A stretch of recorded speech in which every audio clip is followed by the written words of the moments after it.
Kaya malaking bagay ito kasi matidi-congest, mababawasan ang traffic doon sa mga maliliit na kalsada dahil dito na lang dadaan. At yung biyahe na dati ay isang oras kalahati, magiging 15 minutes na lang. At napakalaking bagay yan dahil sa malaking savings sa oras ng mga commuter, unang-una. Pangalawa, kagaya ng ating mga laging iniisip ngayon dahil nga sa kaguluhan sa Middle East, ay napakalaking savings ito sa gasolina, sa crudo, sa fuel. Mismo si Pangulong Ferdinand Marcos Jr. ang nanguna sa pagbubukas ng bagong segment na ito ng Cavitex C5 Link.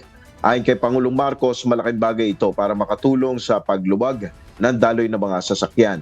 Mas mapapabilis rin ang biyahe sa mga magmumula ng Parañaque papuntang Taguig o kaya naman ay Taguig papuntang Parañaque City. Ayon pa sa Pangulo, bahagi ito ng hiling na nanggaling sa Unified Package for Livelihoods Industry Food and Transport o Uplift na buksan ang lahat ng mga daan upang maging maginhawa pagbiyahe sa mga traveling public. Inanunsyo rin ni PBBM na walang sisingiling toll fee sa buong buwan ng Abril sa bagong segment na ito ng Cavitex para makinabang na rin niya ang mga babiyahe ngayong long holiday.